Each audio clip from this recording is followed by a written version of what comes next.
मित्रांनो, truck driving करताना आलेल्या त्या एका रात्रीने माझं संपूर्ण आयुष्य बदलून टाकलं. तो असा एक रस्ता होता जिथे अंधार फक्त डोळ्यांसमोर नव्हता तर थेट मनाच्या तळापर्यंत उतरायचा. त्या रात्री माझ्यासमोर हातात लोखंडी रॉड ढळलेला एक लहान मुलगा उभा राहिला आणि त्यानंतर जे काही घडलं ते मी आजपर्यंत विसरू शकलो नाही. त्या रात्री माझा जीव तर कसाबसा वाचला, पण त्या बदल्यात मी माझी नोकरी आणि आयुष्यातील बरंच काही कायमचं गमावलं.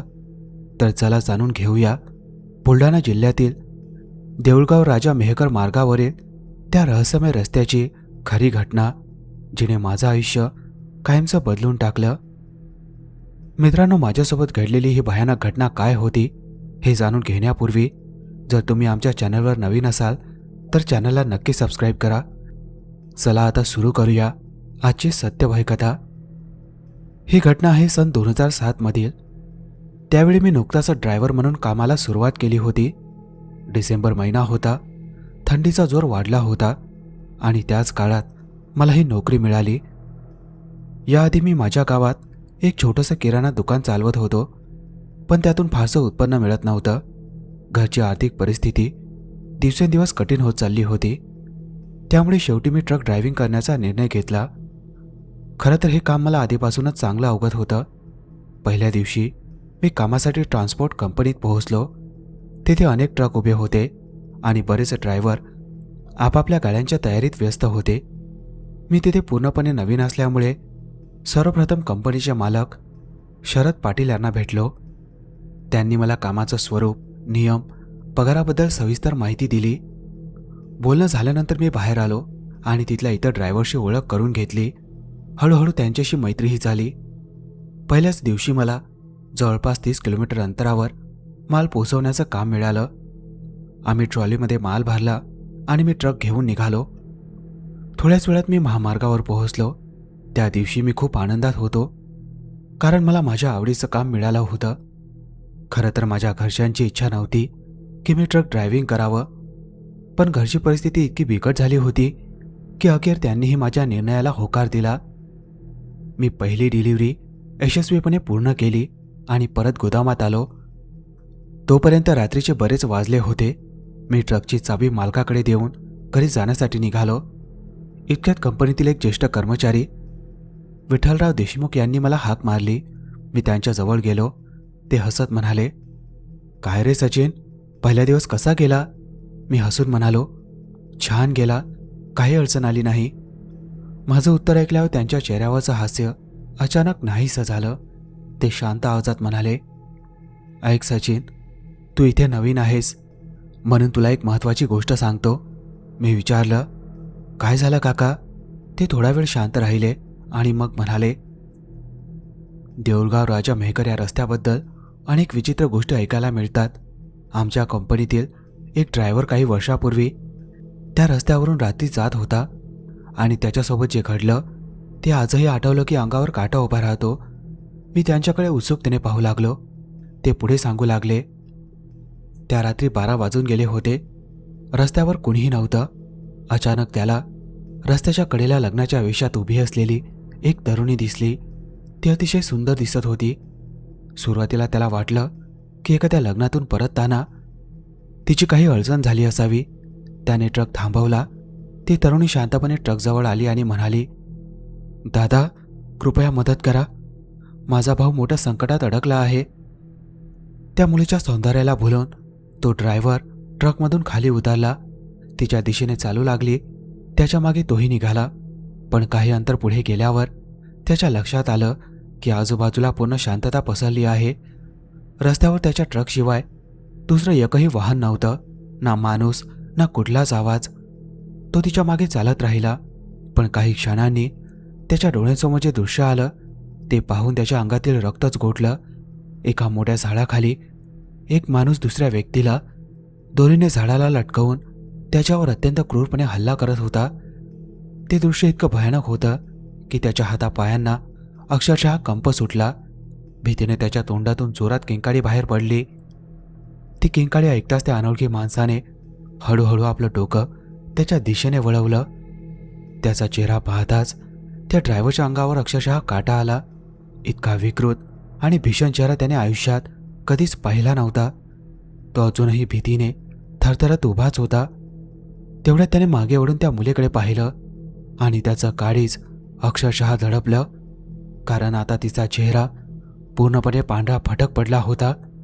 तिचे डोळे विचित्र दिसत होते आणि त्याच्या कळांमधून लालसर द्रव ओघळत असल्यासारखा भास होत होता. हे पाहताच त्याच्या अंगावर भीतीचा शहारा आला. तो तिथून जीवाच्या आकांताने पळू लागला, पण ती मुलगीही त्याच्या मागे धावत असल्याचा त्याला भास होत होता. पळताना तो अनेकदा काटेरी झुडपात अडकला. त्याच्या हातापायांवर खोल ओरखडे पडले होते. तरीही कसाबसा तो ट्रकपर्यंत पोहोचला आणि आत शिरताच दरवाजा घट्ट बंद करून घेतला. त्याच्या म्हणण्यानुसार काही वेळ ट्रकच्या बाहेर कोणीतरी दार उघडण्याचा प्रयत्न करत होतं, पण डॅशबोर्डवर ठेवलेल्या देवाच्या मूर्तीसमोर त्याने हात जोडून प्रार्थना सुरू केली. थोड्या वेळाने सगळं अचानक शांत झालं. संधी मिळताच त्याने ट्रक सुरू केला आणि जीवाच्या आकांताने तिथून पळ काढला. कंपनीत परत आल्यानंतर त्याने घडलेला प्रत्येक प्रसंग आम्हाला सांगितला. विठ्ठलराव काकांचं बोलणं संपेपर्यंत माझ्या अंगावर काटा आला होता. माझ्या मनात नकळत भीती घर करू लागली. मग त्यांनी माझ्या खांद्यावर हात ठेवत गंभीर आवाजात सांगितलं, सचिन, एक गोष्ट कायम लक्षात ठेव. मालक कितीही आग्रह करो, कितीही पैसे जास्त देऊ करो, पण रात्री त्या भयानक रस्त्यावरून जाण्याचं काम कधीही स्वीकारू नकोस. त्यांचं बोलणं ऐकताच आजूबाजूला उभे असलेले इतर ड्रायव्हरही शांतपणे मान डोलावू लागले. ते पाहून मला खात्री पटली की ते मला घाबरवण्यासाठी नव्हे, तर माझ्या भल्यासाठी सावध करत होते. त्या रात्री मी घरी परतलो, जेवण केलं आणि झोपायचा प्रयत्न केला. पण झोप लागल्यानंतर मला एक विचित्र स्वप्न पडलं. स्वप्नात तिचं नवरीच्या वेशातली मुलगी माझ्या समोर उभी होती. ती काहीही बोलत नव्हती, फक्त एकटक माझ्याकडे पाहत होती. मी दचकून जागा झालो. घामाने माझं संपूर्ण अंग भिजलं होतं. मी देवाचं नाव घेतलं आणि कसाबसा पुन्हा झोपलो. दुसऱ्या दिवशी सकाळी मी नेहमीप्रमाणे तयार होऊन कामावर पोहोचलो. गोदामात पोहोचल्यावर अनेक ट्रक उभे दिसले. मी अजून तिथेच उभा होतो. तेवढ्यात मालक शरद पाटील यांनी मला ऑफिसमध्ये बोलावलं. ते म्हणाले, सचिन, आज संध्याकाळी एक माल डिलिव्हरी आहे. माल संध्याकाळीच निघेल. बाकीची माहिती तुला अनिल देईल. तू अजून नवीन आहेस, त्यामुळे सगळ्या गोष्टी नीट समजून घे. मी होकार देऊन बाहेर आलो आणि संध्याकाळ होण्याची वाट पाहू लागलो. संध्याकाळी मला जवळच माल पोहोचवण्याचं काम मिळालं. मी ट्रकमध्ये माल भरून प्रवासाला निघालो. प्रवास छान सुरू होता. मी गाणं गुणगुणत ट्रक चालवत होतो. काही वेळातच डिलिव्हरी पूर्ण झाली, पण परत गोदामात येईपर्यंत रात्रीचे बरेच वाजले होते. मी ट्रक पार करून खाली उतरलो तेव्हा पाहिलं सगळे ड्रायव्हर एकत्र उभे होते. मी त्यांच्या जवळ जाताच ते एकमेकांकडे पाहून हसायला लागले. त्यांच्या हसण्यामागचं कारण मला काही समजत नव्हतं. इतक्यात विठ्ठलराव काका पुढे आले आणि हसतच म्हणाले, काय रे सचिन, कसा झाला आजचा दिवस? मीही हसत उत्तर दिलं, सगळं व्यवस्थित झालं काका. देवाच्या कृपेने काहीच अडचण आली नाही. मी माझी तब्येत ठीक असल्याचं सांगितलं होतं. इतक्यात तिथे उभा असलेला आणखी एक ड्रायव्हर गणेश शिंदे अचानक म्हणाला, अरे सचिन, तुला माहिती आहे का 3 दिवसांपूर्वी माझ्यासोबत काय घडलं होतं? मी उत्सुकतेने त्याच्याकडे पाहत विचारलं, काय झालं होतं? गणेशने एक खोल श्वास घेतला आणि सांगायला सुरुवात केली, त्या रात्री ट्रक घेऊन देऊळगाव राजा मेहकर मार्गावरील जुन्या पुलाजवळून जात होतो. रात्र खूप गडद झाली होती. आजूबाजूला कोणीच नव्हतं.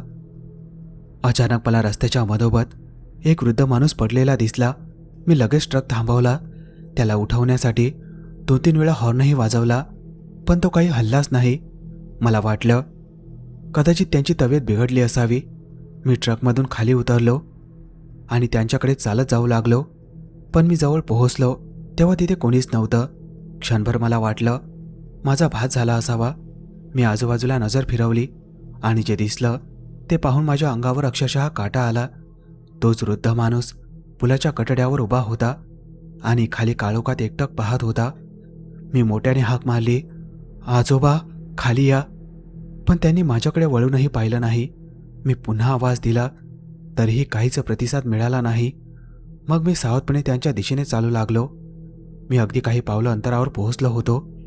इतक्यात त्यांनी अचानक पुलावरून खाली उडी मारली. ते दृश्य पाहताच माझ्या तोंडून जोरात किंकाळी फुटली. मी धडधडत्या हृदयाने पुलाखालच्या दिशेने पाहिलं, पण खाली कोणीच नव्हतं. एवढ्या उंचीवरून उडी मारल्यानंतर एखादा माणूस क्षणात गायब होणं अशक्य होतं. तेव्हाच माझ्या मनात पहिल्यांदाच भीतीने घर केलं. मला सतत असं वाटू लागलं की कोणीतरी माझ्यावर नजर ठेवून आहे. मी तिथून निघण्यासाठी मागे वळलो आणि तेवढ्यात माझ्या पाठीमागून कोणीतरी हळू आवाजात मला हाक मारली. मी थरथरत मागे पाहिलं आणि माझ्या पायाखालची जमीन सरकली. तोच वृद्ध माणूस पुन्हा माझ्या मागे उभा होता, पण यावेळी त्याचा चेहरा पूर्णपणे बदलला होता. त्याचे डोळे विचित्र पांढरे दिसत होते, चेहरा काळवंडलेला होता आणि अंगावरची त्वचा जणू हाडांना चिटकून राहिली होती. त्याने अंगावर फाटके मळकट कपडे घातले होते. तो एखादा जिवंत माणूस नसून काहीतरी अमानवी अस्तित्व असल्याचा भास होत होता. मी भीतीने जागच्या जागी थिसून उभा राहिलो. तेवढ्यात तो मंद आवाजात म्हणाला, "तू इथे कशासाठी आला आहेस?" त्याचा प्रश्न ऐकून मी गोंधळून गेलो, कारण तो कोणत्याही घरात नव्हता. तो तर रस्त्याच्या मधोमध उभा होता. मी उत्तर द्यायच्या आतच त्याने अचानक माझी मान पकडली. त्याची पकड इतकी जबरदस्त होती की मला श्वास घ्यायलाही त्रास होऊ लागला. मी पूर्ण ताकदीने स्वतःला सोडवण्याचा प्रयत्न केला, पण त्याचा हात हलतही नव्हता. काही क्षणांनी त्याने स्वतःहून माझी मान सोडली. मी जोरजोराने श्वास घेत मागे सरकलो आणि जीवाच्या आकांताने पळायला सुरुवात केली. पण काही पावलं धावलं असेल तेवढ्यात कोणीतरी माझा पाय घट्ट पकडला. मी जोरात खाली कोसळलो. तोच वृद्ध माझा पाय पकडून मला रस्त्यावर ओढत होता. रस्त्यावरच्या खड्ड्यांमुळे आणि दगडांमुळे माझ्या हातापायांवर खोल ओरखडे पडत होते. वेदनेने मी ओरडत होतो, पण तो मला सोडायला तयार नव्हता. काही वेळाने अचानक त्याने माझा पाय सोडला. मी घाईघाईने उठलो आणि आजूबाजूला पाहिलं, पण तिथे पुन्हा कोणीच नव्हतं. तेव्हा मला जाणवलं मी एका अशा जागेत अडकलो होतो जिथून सुखरूप बाहेर पडणं कदाचित अशक्य होतं. मी पुन्हा पुढे चालू लागलो, पण यावेळी स्पष्टपणे जाणवत होतं की माझ्या अगदी मागे कुणीतरी चालत आहे. माझी भीती आता शिगेला पोहोचली होती. अचानक मला असं वाटू लागलं जणू अनेक हात माझ्या दोन्ही खांद्यांवर अलगट टेकवले आहेत. माझी छाती धडधड इतकी वाढली होती की मला स्वतःच्या श्वासांचा आवाज सोडून दुसरं काहीच ऐकू येत नव्हतं. मी हळूहळू मागे वळलो आणि ते दृश्य पाहून माझ्या पायाखालची जमीनच सरकली. माझ्या मागे अनेक आकृत्या शांतपणे उभ्या होत्या.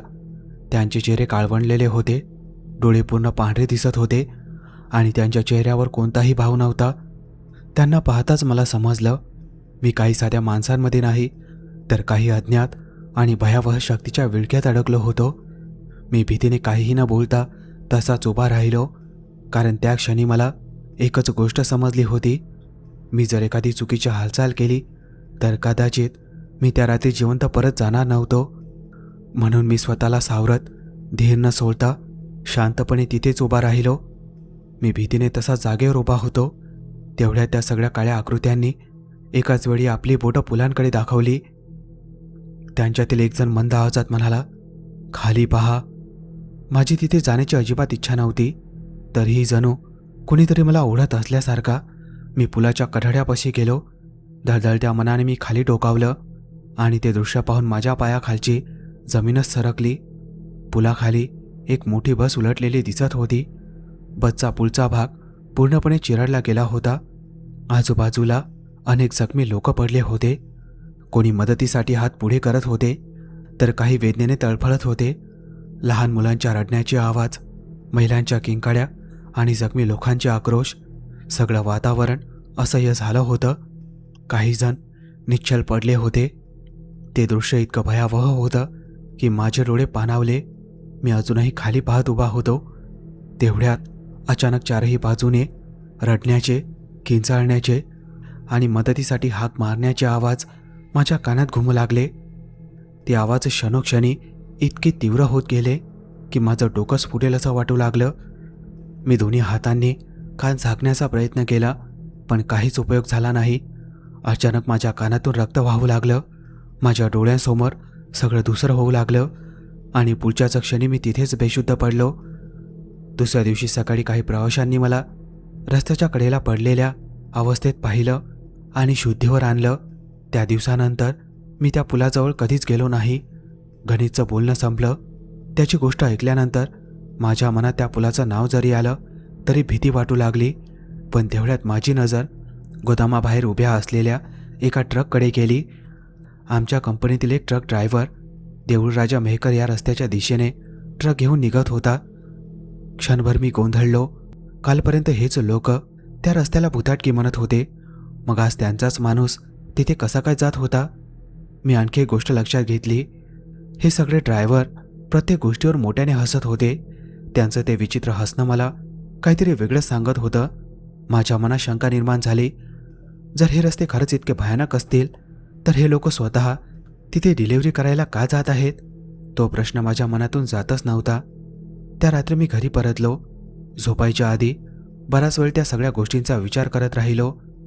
हळूहळू मला वाटू लागलं की कदाचित हे लोक मुद्दाम नवीन ड्रायव्हरना घाबरवतात, जेणेकरून जास्त पैसे मिळणाऱ्या फेऱ्या त्यांनाच मिळतील. त्या क्षणी मी मनाशी ठरवलं, आता रस्ता कुठलाही असो, मी स्वतः जाऊन सत्य पाहणार. दुसऱ्या दिवशी सकाळी उठताच मला आठवलं की त्या रात्री माझी नाईट शिफ्ट होती. दिवसभर मी घरी विश्रांती घेतली. संध्याकाळ होताच मी गोदामात पोहोचलो. मालक शरद पाटील यांनी मला एका नवीन साईटवर माल पोचवण्याचं काम दिलं. मी कोणताही विचार न करता होकार दिला. ट्रकमध्ये माल भरला जात असतानाच काही ड्रायव्हर माझ्या भोवती जमा झाले. त्यांच्यातील दिलीप पवार हसत म्हणाला, काय रे सचिन, आज कोणत्या रूटवर जाणार आहेस? मी सहज उत्तर दिलं, आज अकोला बाळापूर बाजूला डिलिव्हरी आहे. हे ऐकताच त्याच्या चेहऱ्यावरील हास्य क्षणात नाहीसं झालं. तो गंभीर होत म्हणाला, त्या रस्त्यावर जाऊ नकोस. मी विचारलं, का? काय झालं होतं तिथे? दिलीप काही क्षण शांत राहिला. मग म्हणाला, आमच्याच कंपनीतला धनंजय आणि त्यांचा क्लीनर विपुल काही महिन्यांपूर्वी त्या रस्त्यावर गेले होते आणि त्यांच्यासोबत जे घडलं ते आजही आम्ही विसरू शकत नाही. त्या रात्री दोघेही ट्रक घेऊन अकोला बाळापूर मार्गावरून जात होते. रात्र बरीच पुढे सरकली होती. संपूर्ण रस्ता ओस पडला होता. त्यांच्या ट्रकशिवाय दुसरं एकही वाहन दिसत नव्हतं. धनंजय ट्रक चालवत असतानाच अचानक त्याच्या कानावर लहान मुलाच्या रडण्याचे आणि मदतीसाठी ओरडण्याचे आवाज येऊ लागले. त्याने खिडकीतून बाहेर पाहिलं, पण रस्त्यावर कोणीच नव्हतं. तो अजून विचार करत असतानाच ट्रकच्या हेडलाईटमध्ये अचानक रक्ताने माखलेला एक लहान मुलगा दिसला. तो दोन्ही हात हलवत मदतीची विनंती करत होता. धनंजयने ताबडतोब ट्रक थांबवला. विपुलने विचारलं, काय झालं? धनंजयने समोर बोट दाखवलं. विपुलने पाहिलं आणि खरंच तो मुलगा तिथे उभा होता. दोघेही ट्रकमधून खाली उतरले. तो मुलगा धावत त्यांच्याजवळ आला. धनंजयने प्रेमाने विचारलं, काय झालं बाळा, तू असा जखमी कसा झालास? पण त्या मुलाने त्यांच्या प्रश्नाचं उत्तर दिलं नाही. तो फक्त समोर बोट दाखवत म्हणाला, माझ्यासोबत या, शाळेत या. दोघांनी त्या दिशेने पाहिलं. रस्त्यापासून थोड्या अंतरावर एक जुनी बंद पडलेली जिल्हा परिषद शाळा उभी होती. संपूर्ण इमारत अंधारात बुडाली होती. आजूबाजूला कुठेही माणसाचा मागसूम नव्हता. धनंजयला वाटलं, कदाचित आत अजून काही मुलं अडकली असतील, म्हणून तो आणि विपुल त्या मुलाच्या मागे शाळेत शिरले. आत पाऊल टाकताच दोघांनाही एक विचित्र गारवा जाणवू लागला. जणू कुणीतरी त्यांच्याकडे निरखून पाहत होतं, पण आजूबाजूला काही दिसत नव्हतं. ते पुढे गेले आणि समोरचं दृश्य पाहून दोघांच्याही अंगातील रक्त घोळलं. शाळेच्या वर्गात अनेक मुलं निश्चल अवस्थेत पडलेली दिसत होती. संपूर्ण वातावरण भीती, शांतता आणि मृत्यूची जाणीव पसरली होती. असं भयावह दृश्य त्यांनी त्यांच्या आयुष्यात कधीच पाहिलं नव्हतं. त्या वर्गातील दृश्य पाहून धनंजय आणि विपुल दोघांच्याही अंगावर काटा आला. काही मुलं निश्चल अवस्थेत पडलेली होती, तर काही बाकांवर विचित्र पद्धतीने बसल्यासारखे दिसत होती. काही वर्गखोल्यांचे दरवाजे अर्धवट उघडे होते आणि आत काळोखाशिवाय काहीच दिसत नव्हतं. संपूर्ण शाळेत एक अस्वस्थ करणारी शांतता पसरली होती. ते वातावरण इतकं दडपण आणणारं होतं की दोघांच्याही अंगात भीती शिरली. त्यांचे हातपाय थरथर कापू लागले. इथून लगेच बाहेर पडूया, धनंजयने घाबरलेल्या आवाजात म्हटलं. विपुलने काहीच उत्तर दिलं नाही. तो फक्त मान हलवत धनंजयच्या मागोमाग बाहेर पडू लागला. दोघे कसेबसे शाळेबाहेर आले. विपुलची अवस्था खूपच बिघडली होती. त्याच्या चेहऱ्यावर भीती स्पष्ट दिसत होती. धनंजय त्याला आधार देत ट्रकपर्यंत घेऊन आला. दोघे ट्रकमध्ये बसले आणि धनंजयने तातडीने ट्रक सुरू करून त्या ठिकाणाहून निघण्याचा निर्णय घेतला. काही किलोमीटर अंतर पार केल्यानंतर त्यांच्या लक्षात आलं की विपुल एक शब्दही बोलत नव्हता. धनंजयने त्याला 2-3 वेळा हाक मारली, पण काहीच उत्तर आलं नाही. त्याने ट्रक रस्त्याच्या कडेला थांबवला आणि विपुलला हलवून पाहिलं, पण तो प्रतिसाद देत नव्हता. धनंजयच्या छातीत दळदळ वाढली. त्याने घाईघाईने जवळच्या दवाखान्यात नेलं. तपासणीनंतर डॉक्टरांनी विपुलचा मृत्यू झाल्याचं सांगितलं. त्या घटनेनंतर धनंजयने जे काही अनुभवलं होतं ते सगळं येऊन आम्हाला सांगितलं. त्या दिवसापासून त्या रस्त्याचं नाव जरी निघालं तरी अनेक ड्रायव्हर तिथे जाणं टाळू लागले. दिलीपचं बोलणं ऐकून माझ्या मनात मात्र वेगळेच विचार सुरू झाले. हे खरंच घडलं असेल की हे लोक मला घाबरवून जास्त पैसे मिळणारा रूट स्वतःकडे ठेवत असतील. मी त्यांचं बोलणं फारसं मनावर घेतलं नाही.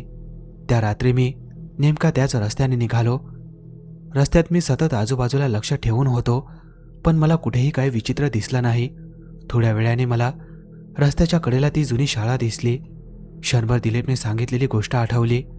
मी ट्रकचा वेग कमी करून शाळेकडे पाहिलं, पण तिथे सगळं अगदी शांत होतं. ना कोणाचा आवाज, ना कोणाची हालचाल. सगळं अगदी नेहमीसारखंच दिसत होतं. मी डिलिव्हरी पूर्ण केली आणि परतीच्या प्रवासाला लागलो. शाळेजवळून थोडं पुढे गेल्यावर रस्त्याच्या कडेला एक छोटीशी चहाची टपरी दिसली. मी ट्रक थांबवला आणि चहा घ्यायला गेलो. चहा पिता पिता माझ्या मनात विचार आला, या परिसरात खरंच काही घडलं होतं का? मी टपरीवाल्याला त्या शाळेबद्दल विचारलं. तो थोडा वेळ शांत राहिला आणि म्हणाला, साहेब, लोक अनेक गोष्टी सांगतात, पण ट्रक ड्रायव्हर मरण पावल्याची घटना माझ्या ऐकण्यात नाही. मी त्याच्याकडे लक्ष देऊन ऐकत होतो. तो पुढे म्हणाला, ही शाळा बांधली जात होती तेव्हा काही मजुरांचा अपघातात मृत्यू झाला होता. त्यानंतर काही वर्षांनी शाळा सुरू झाली, पण मुलांना वारंवार विचित्र आवाज ऐकू येतात. वर्गात पंखे स्वतः सुरू होतात असं सांगू लागली. त्यामुळे पालकांनी मुलांना पाठवणं बंद केलं आणि शेवटी शाळाही बंद पडली. त्याचं बोलणं ऐकल्यावर मला एक गोष्ट स्पष्ट झाली. माझे सहकारी सांगत होते त्यात बराच अतिशयोक्तीचा भाग होता. मी चहा संपवला आणि परत गोदामात आलो. माझी इच्छा होती की दिलीपला भेटून याबद्दल विचारावं, पण तो त्या दिवशी गोदामात दिसलाच नाही. पहाट होत आली होती. माझं काम संपलं होतं. मी घरी गेलो आणि झोपलो. संध्याकाळी उठून पुन्हा कामासाठी तयार झालो. रात्र होताच मी गोदामात पोहोचलो तेव्हा सगळे ड्रायव्हर नेहमीप्रमाणे गप्पा मारत उभे होते. मी त्यांच्या जवळ गेलो. विठ्ठलराव आणि दिलीप दोघेही तिथे होते. मी त्यांना नमस्कार करून त्यांच्या शेजारी उभा राहिलो. तेवढ्यात मालकांच्या केबिनमधून एक अनोळखी माणूस बाहेर आला. त्याच्या चेहऱ्यावर स्पष्ट चिंता दिसत होती. मी त्याला विचारलं, काय झालं, एवढं चिंतेत का दिसताय? तो म्हणाला, मी इथे आधी ट्रक चालवायचो, काही पैशांचा हिशोब बाकी आहे म्हणून मालकाला भेटायला आलो होतो. त्याचा चेहरा खूपच उदास दिसत होता. मी त्याला जवळच्या चहाच्या टपरीवर घेऊन गेलो. चहा घेताना तो हळूहळू बोलू लागला, काही महिन्यांपूर्वी मला रामगाव फाटा बाजूचा लांबचा रूट मिळाला होता. त्या रात्री माझ्यासोबत माझा क्लिनरही होता. रस्त्यात आम्हाला एक जुनाट गंजलेला फलक दिसला. त्यावर काहीतरी इशारा लिहिलेला होता, पण गंजामुळे अक्षर जवळजवळ पुसली गेली होती. मी त्याकडे दुर्लक्ष केलं आणि ट्रक पुढे चालवत राहिलो. पण काही अंतर गेल्यावर अचानक ट्रकमध्ये विचित्र बिघाड सुरू झाला. हेडलाईट स्वतः लुकलुकू लागल्या. स्टेअरिंगवरचा ताबा सुटल्यासारखा वाटू लागला. मी ट्रक थांबवण्याचा खूप प्रयत्न केला. शेवटी काही अंतरावर ट्रक स्वतःच थांबला. आजूबाजूला पूर्ण शांतता होती. एकदा, दोनदा, पाचदा, पण इंजिन सुरूच होत नव्हतं. माझा क्लीनर सतत खिडकीतून बाहेर पाहत होता. काही मिनिटांनी अचानक ट्रक स्वतः सुरू झाला. ते पाहून आमच्या दोघांच्याही मनात शंकेची पाल चुकचुकली. आम्ही वेळ न दवडता तिथून निघालो, पण काही अंतर पुढे जाताच ट्रक पुन्हा बंद पडला आणि यावेळी आमच्यासमोर जे दिसलं ते आयुष्यात कधीही विसरण्यासारखं नव्हतं. कारण आमच्या ट्रकसमोर रस्त्याच्या मधोमध एक लहान मुलगा शांतपणे उभा होता. त्याच्या हातात एखाद्या लोखंडी सळीसारखी वस्तू होती. त्याला पाहताच माझ्या आणि माझ्या क्लिनरच्या अंगातलं धैर्य क्षणात संपलं. ट्रकमधून खाली उतरायची आमची हिंमतच झाली नाही. आम्ही दोघंही ट्रकमध्ये बसून त्याच्याकडे पाहत राहिलो, पण तो मुलगा जागेवरून हलतही नव्हता. मी पुन्हा पुन्हा ट्रक सुरू करण्याचा प्रयत्न करत होतो, पण इंजिन काही केल्या सुरू होत नव्हतं. अचानक तो मुलगा ट्रकच्या अगदी समोर विंडशील्डजवळ येऊन उभा राहिला. हेडलाईटच्या उजेडात त्याचा चेहरा स्पष्ट दिसू लागला. ते दृश्य पाहताच माझा क्लीनर भीतीने बेशुद्ध पडला. मीही पूर्णपणे हादरलो होतो. पुढे काय झालं ते मला आठवत नाही. काही वेळाने मला शुद्ध आली. मी ट्रकमध्येच होतो, पण माझा क्लीनर तिथे नव्हता. मी घाबरून आजूबाजूला पाहू लागलो. त्याच क्षणी अचानक ट्रक सुरू झाला. जीवाच्या भीतीने मी ट्रक पुढे चालवू लागलो, पण काही अंतर गेल्यावर पुन्हा तोच मुलगा रस्त्याच्या मधोमध दिसला. कधी तो उजव्या बाजूला दिसायचा, तर क्षणात डाव्या बाजूला. संपूर्ण रस्त्यावर एक विचित्र गुंजन घुमत होतं. तो आवाज इतका तीव्र होता की माझे कान ठणकू लागले. मी कसाबसा ट्रक पुढे नेत होतो, तेवढ्यात माझी नजर रस्त्याच्या कडेला पडली आणि माझ्या अंगावर अक्षरशः काटा आला. तोच मुलगा माझ्या क्लिनरला ओढत एका मोडकळीस आलेल्या जुन्या इमारतीकडे घेऊन जात असल्यासारखा दिसत होता. क्षणभर माझ्या मनात आलं की ट्रक थांबवून त्याला वाचवावं, पण भीती इतकी प्रचंड होती की माझे हातपाय साथ देत नव्हते. मी काहीही न थांबता तिथून निघून गेलो. त्या घटनेनंतर माझ्या मनात सतत एकच प्रश्न फिरत राहिला, त्याने मला काहीच का केलं नाही. काही दिवसांनी माझ्या लक्षात आलं, माझ्या डाव्या मनगटावर लहानपणापासून वडिलांनी बांधलेला एक ताईत होता. कदाचित त्याच ताईतमुळे ते अज्ञात अस्तित्व माझ्याजवळ येऊ शकलं नाही. पण माझा क्लीनर, तो मात्र त्या रात्री परत आलाच नाही. त्या घटनेनंतर मी ती नोकरी कायमची सोडून दिली. आजही मला माहिती नाही तो मुलगा कोण होता, त्याने माझ्या क्लीनरलाच का नेलं आणि त्या रस्त्यावर नेमकं काय घडत होतं. हे प्रश्न आजही अनुत्तरित आहेत. पण माझ्या जुन्या मालकाला माझ्या एका शब्दावरही विश्वास बसला नाही. त्यांना वाटलं मी खोटं बोलून नोकरी सोडत आहे आणि माझा क्लीनर दुसरीकडे कामाला गेला असेल. त्यांनी माझे बाकीचे पैसेही दिले नाहीत. त्या माणसाची गोष्ट ऐकल्यानंतर माझ्या मनातही अनेक प्रश्न निर्माण झाले होते. तो खरं बोलत होता की इतरांसारखा आणखी एक बनवाबनवीची गोष्ट सांगत होता. या विचारातच तो माणूस निघून गेला. मीही मालकाने दिलेला माल पोचवण्यासाठी निघालो. दिवस जात होते. कामाच्या व्यापात ती घटना हळूहळू विस्मरणात जाऊ लागली. सुमारे 2 महिन्यानंतर माझ्या नशिबाने पुन्हा एकदा मला त्याच रामगाव फाटा रूटवर पाठवलं. यावेळी मला तिथं माल घेऊन गोदामात परत यायचं होतं. रात्र काळीकुट्ट होती. मी रिकामा ट्रक घेऊन त्या रस्त्यावरून जात होतो. मला अजिबात कल्पना नव्हती की मी पुन्हा त्याच ठिकाणी पोहोचत आहे. रस्त्यात तोच गंजलेला इशाराचा फलक दिसला. यावेळीही मी त्याकडे दुर्लक्ष केलं, पण फलक ओलांडताच अचानक ट्रक जोरात हादरू लागला. हेडलाईट्स स्वतःच लुकलुकू लागल्या. स्टेअरिंगवरील ताबा सुटल्यासारखा वाटू लागला. मी कसाबसा ट्रक रस्त्याच्या कडेला थांबवला. आजूबाजूला पूर्ण शांतता होती. तेवढ्यात हेडलाईटच्या प्रकाशात एक लहान मुलगा दिसला. त्याच्या हातात पुन्हा तीच लोखंडी सळई होती. तो दिसताच 2 महिन्यांपूर्वी त्या माणसाने सांगितलेला प्रत्येक शब्द माझ्या डोळ्यांसमोर जिवंत झाला. माझ्या अंगातील रक्त गोठल्यासारखं वाढलं. क्षणाचाही विलंब न करता मी ट्रक सुरू करण्याचा प्रयत्न केला. यावेळी इंजिन लगेच सुरू झालं. मी ट्रक मागे घेतला आणि शक्य तितक्या वेगाने मागे फिरवत त्या ठिकाणाहून पळ काढला. एकदाही मागे वळून पाहिलं नाही. थेट गोदामात पोहोचलो. तिथे पोहोचताच मी घडलेली प्रत्येक गोष्ट मालकाला सांगितली, पण त्यांनीही माझ्यावर विश्वास ठेवला नाही. उलट मला खोटारडं ठरवलं. काही कठोर शब्द सुनावले आणि त्याच रात्री मला नोकरीवरून काढून टाकलं. नोकरी गेल्याचं मला फारसं दुःख नाही, कारण त्या रात्री मी एक गोष्ट शिकलो. काही रस्ते किती पैसे देत असले तरी प्रत्येक प्रवास नशिबात लिहिलेला नसतो. आजही मी ट्रकच चालवतो, पण फक्त दिवसाच्या उजेडात. सूर्य मावळल्यानंतर कोणताही निर्जन रस्ता मला पुन्हा कधीच आकर्षित करत नाही.